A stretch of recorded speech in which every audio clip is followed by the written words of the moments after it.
malee wal jibbinee miti yookaan immoo wal baqannee miti. Abdiin islaama ta'e jechuun yookaan amantaa jijjiirrate kiristaana keessaa ba'e jechuun obbolummaa maatii keessaa ba'e jechuu miti. Ani immoo kiristaanan ta'e jechuun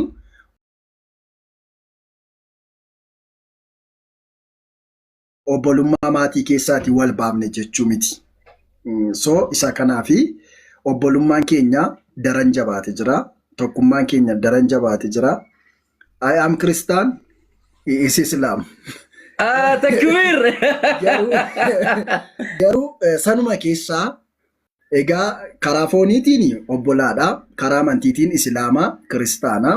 Ta'us garuu kiristaanummaa keenya islaamummaa keenya walii jaallachaa walii kabajaa ni deemna jechuu barbaadeen. Akkuma kana kiristaanonni miidiyaa kanarraa jirtan, islaamonni jirtan amantaa walii kabajaa jaalala keessan immoo iddoo jirutti tikfadhaa. Oromummaan dhiigaa, amantaa garuu kan lubbuuti. Oromummaan immoo kan waliiniiti waanta ta'eef amantii adda qabna, oromummaa walitti qabna.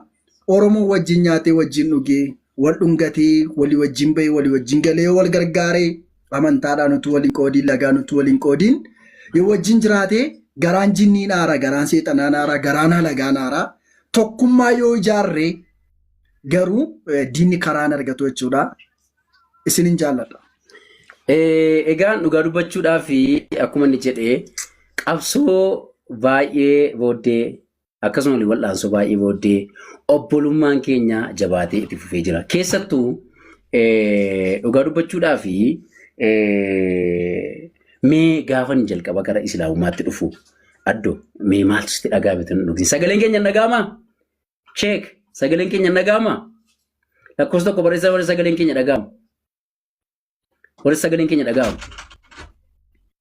Thank you. Egaa islaamummaan kun obboloota gargar baasuu, biyya gargar diiguu, maatii gargar cabsuu, firooma balleessuu, aadaa balleessuu yookiin immoo sabboonummaa ofii balleessuu, sanyummaa ofii balleessuu dhufe osoo hin taane jabeessuudhaaf dhufe.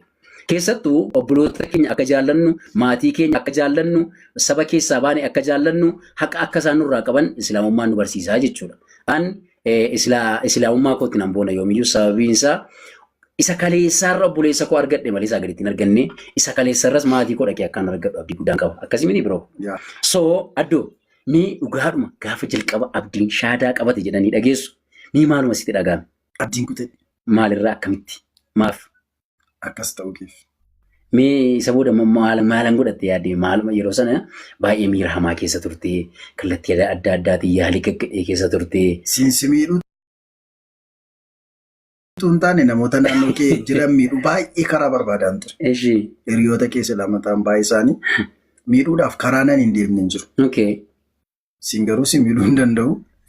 Siin immoo garuu si jibbii masirraa adda ba'uu yaadee ture. Baay'ee naaree. Bakka miira abdii kutannaan natti dhaga'ame ture. Yeroo wayii tokko abdiin addisu hiisisuudhaaf barbaadaa ture jedhanii gaarummaaf moo hamaaf na hiisisuuf turte sama? Immoo oduudhas. Akkasiidhaan. Akkasiin. Yemirreen tokko. Hin sobdaayi. Wallaahi. Harkaa baate abbitti harka. Wallaahi. Wallaahi.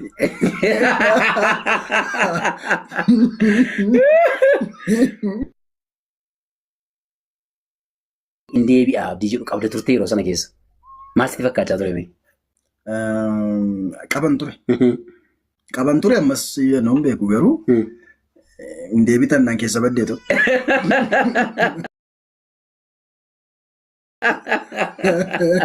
Ammoo abdii kutatte akka hin deebine. An abdiirraa. Abdiin kutadhu. No. Amantii kana irratti ejjennoo gaarii akkan qabu, akkan amantii kana keessaa duuba hin deebine. Ammoo akkam numa shakkitamoo. Gaafan taa'ee si ilaalu. Taankiin Israa'elii fi Iraan gidduu jirutu dhufee addanatti dhaabbate waan deebi'ee aartu natti. Ajaa'iba jennuun qabnu. Maaltu nama ol naqaara welcome magana gaanuftanii. Egaan irraa dhugaa dubbachuudhaaf gammachuun koo daangaa madarbaadha sababiinsaa yeroo jalqabaaf buleessa koo wajjin akka jalqabaatti.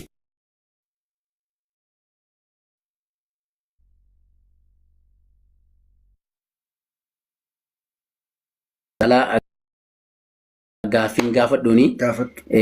Sababiin isaa interview bal'aa, interview ajaa'ibaa, fiilingii yeroo sana ture, yaada yeroo sana ture, ejjennoo yeroo sana ture, akkasumallee wantoota yeroo sana adeemaa turan baay'ee isaa interview bal'aa karaa YouTube isiniif qabannee dhumna jechuudha. Wayyoo si taa'e Maaliif?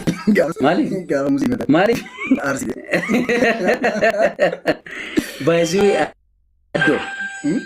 addo Islaam wallaahi hin sobin atiin sobdu durayyuu waan ta'eef dhugaa dubbatte lafa sobatti soba dubbatte lafa dhugaatti dhugaa dubbatte Islaamummaan kun narraa wareedamu meeqamti ilaaltanii wallaahi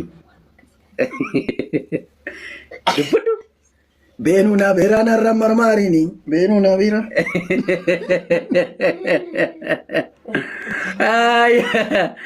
Ayyee haalaan gaariidha. Interview bal'aa thank you. Interview bal'aa gadi qabi. Interview bal'aa yookiin immoo waliin dubbii bal'aa karaa YouTube keenya Arjaa Miidiyaa as jala as bioo TikTok keenya jalatti kan argattan waan dheeraa waan bal'aa isiniif qabanii dhufna yoo Rabbi jedhe inshallah yoo baay'ate guyyaa 3-4 nu eegaa jechuudha. Obbolummaan keenya itti fufaa amantiin kan abbaati. Ayyee assalaamu alaykum wa rahmatullahi wa barakatuh. Warri reefu dhuftan akkasumallee warri assalaamu Assalaam. Kot Injedha lilim. Ayyee inshallah warri gastiira jirtan illee baga nagaan dhuftanii Mustafaa Diinayaas akkasumallee obboleessi keenya baga nagaan dhuftan Diinayaas. Eenyu gashee. Okay, warri gastiira Mustafaa. Assalamualaikum warahmatullahi. Waalaikumsalam. Mee akkam jirtu hundi nagaadha? Abdoo. Alhamdulillah nagaa koodha. Addisuu bannaate addisuu shaadaan qabu tosumaan maaliif deemaa?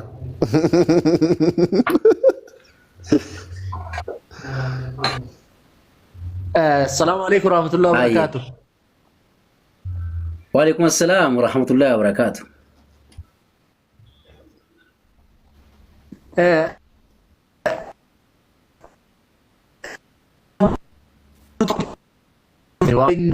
Connectioning ke baay'ee puuriidha Dino. Connectioning ke baay'ee dadhabaadha.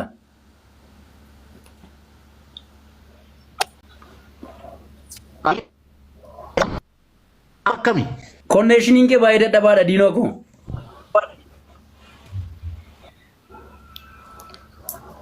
Inna qaamaa kiyyame? Kan kee nagaama Ayyee Abdoo ollaa hedduu tokko natti tole. Sagaleen koo jira? Okay. Jira. Baay'ee tokko natti tole. Maaliif jennaan egaa obbolummaan akkasii hedduu bareeda. Obbolummaan akkasii boritti illee baay'ee barbaachisaadha. Isin irraa namni barumsa kana barachuu danda'u irra jira. Namni amma kana gafas taa'u obbolaadhaan ilaaluudhaan maaliin wal qooduu danda'an jiraatu. Waan qabnu walitti qabna Oromummaa wal jaalanna wal kabajna.